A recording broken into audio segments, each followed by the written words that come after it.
Hello नमस्ते. बघा आज आपण फोर टक्सची पेपरची कटिंग करणार आहे. तर बघा आज ह्या साईडने बघा आपण एक रेष ओढून घेऊ. इथून आपण उंची लावणार आहे. हे आपलं फोर टक्सचं ब्लाऊज आहे. बघा आपण उंची लावणार. उंची इथून आपली वरच्या साईडला लावायची. आपली उंची आहे 14. त्यामध्ये आपण 1 इंच घेणार म्हणजे 15वर निशाण लावणार. बघा या साईडला 15वर निशाण आणि इकडच्या साईडने पण 15वर निशाण. आता आपण हे सरळ रेष ओढून घ्यायचं. या रेषेवर आपण शोल्डरचं माप टाकणार. तर बघा आपण हे घडीचं माप पण घेऊन घेऊ.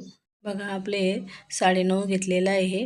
हे आपलं 38 मापाचं ब्लाऊजची पेपर कटिंग आहे. आणि त्याच्यामध्ये हे आपण 1.5 इंच घेतलं आहे, म्हणजे हे आपल्याला 38 मापाचं आहे. बघा आपण हा पूर्ण चौकोन तयार करून घेतलेला आहे. आणि इकडच्या साईडने आपल्याला मार्जिंग आहे, हे 1.5 इंचाची मार्जिंग. असं आपण चौकोन तयार करून घेतला आहे. आणि वरच्या साईडने आता आपण शोल्डर लावू. बघा शोल्डर 5.5चं घेतलेलं आहे आणि गळा रुंदी 2.5 इंचाची. आणि या मुंडा खोली आपल्या बघा 6 इंचावर निशाण लावू आपण. हे इथे आपण 6 इंच आणि सरळ रेष ओढून घेऊ. बघा आपण ही रेष ओढून घेतलेली आहे. आणि बघा मुंडा खोलीतले आपण आकार टाकणार. एक आपला आहे 1.5 इंच आणि एक 1.25 इंच. आणि याचा मध्य करणार ह्या रेषेच्या. आणि आपण आता हे आकार देऊन घेऊ. आधी वरच्या साईडचा आकार द्यायचा आणि मग आतमधला. बघा हे दोघे आकार आपण देऊन झालेले आहे. तर आता आपण समोरचा गळा आपला हा 6 इंच आहे आणि खालच्या साईडने 2.5 इंच आणि वरच्या साईडने पण 2.5 इंच आहे. हा चौकोन तयार करून घ्यायचा आणि गोल गळा लावायचा. जर तुम्हाला डिझाईनचा द्यायचा असेल तर तुम्ही डिझाईनचाही देऊ शकतो. आपण गोल गळा दिलेला आहे. बघा खालच्या साईडने आपली योकपट्टी 2.5 इंच आणि या साईडने पण 2.5 इंच. तर आपण ही रेष पूर्ण ओढून घेऊ. ही आपली योकपट्टी आहे आणि वरच्या साईडने 1.25 इंच या 1 इंचाचा आकार बघा असा उतरता आकार द्यायचा. आणि आपण ह्या टक्स घेणार आहे. हे बघा मी 4.5चा निशाण लावलेला आहे आणि वरच्या साईडने 2 इंच. बघा हा 2 इंचाचा आपला सेंटरचा टक्स आहे. आणि बघा ह्या समोरच्या पट्टीचा मध्य घ्यायचा. इथे मध्य घेतला, तिथून आपण 2.5 इंचही लावू शकतो किंवा त्या टक्सपासून 2 इंच घेतलेला आहे. हे बघा पुन्हा इथून आपण 2 इंच घ्यायचं. हे बघा मुंडा खोलीकडचा हे टक्स आहे आणि पुन्हा आपण या साईडकडनं 2 इंच घ्यायचं आणि इथून पण आपण हे 2 इंच घेतलेले आहे. बघा अशा प्रकारे आपण हे 4 टक्स टाकलेले आहे. याला आपण असे आपल्या मार्जिंगनुसार शिलाई टाकायची आणि खालच्या साईडने याला अर्धा या 1.25 इंचाचा टक्स तयार करायचा. हा थोडा मोठा घ्यायचा आणि बाकीचे आपल्या शिलाई मार्जिंगनुसार 1.25 इंच या अर्धा इंच तुमची जी शिलाई आहे त्यानुसार असे हे टक्सची शिलाई घ्यायची. बघा आपण अशा प्रकारे हे 4 टक्स देऊन घेतलेले आहे. तुम्ही अशा प्रकारे द्या, आपले छान 4 टक्स येतात. आता बघा हे 4 टक्स देताना आपले हे कपडा कमी होतो, तर आपण बघा या साईडला 1 इंच वाढवून घेतो.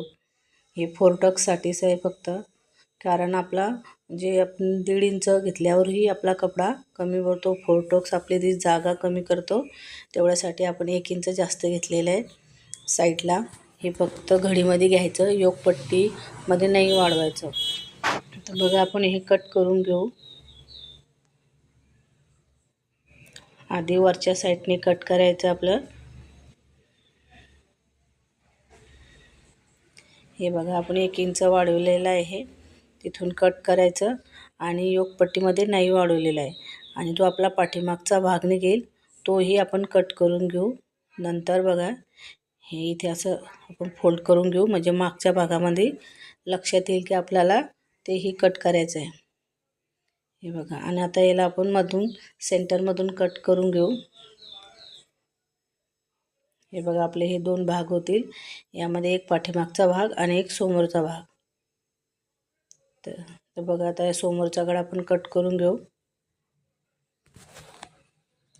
आणि आता ही खोल भाग समोरच्या भागाकडचा, मुंडा खोलीकडचा आणि ही योकपट्टी. हे बघा अशा प्रकारे आपण हे फोरटक्सचा आपला समोरचा भाग तयार झालेला आहे.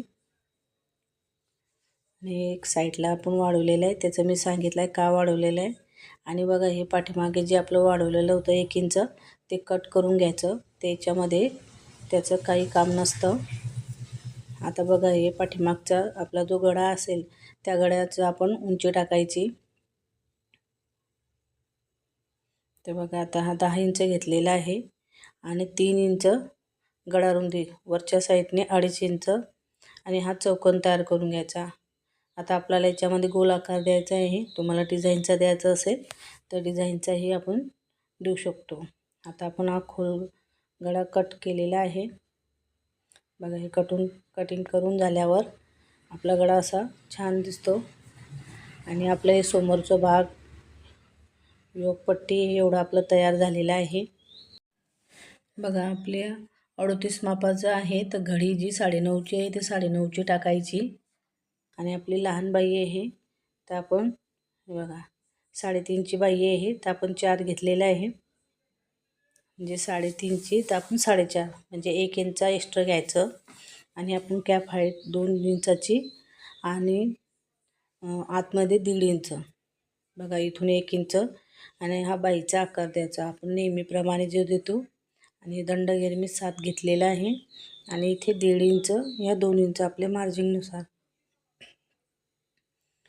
हे बघा असे जोडून घ्यायच्या रेषा मार्जिनच्या. आणि अशा प्रकारे आपण ही बाहीची कटिंग करून घेऊ. म्हणजे अशा प्रकारे आपण हे बाहीचे माप टाकलेले आहे. असे तुम्ही नक्की करून बघा. बाही छान येते. आणि आपण फोरटक्सचं बी कटिंग केलेलं आहे, त्याचं तुम्ही नक्की करून बघा. आणि तुम्हाला पेपर कटिंग कशी वाटली नक्की सांगा. हे आपलं फोरटक्सचं ब्लाऊज आहे, 38 मापाचं आहे. तर नक्की करून बघा. व्हिडिओ आवडला असेल तर लाईक, शेअर आणि सबस्क्राईब करा. थँक्यू.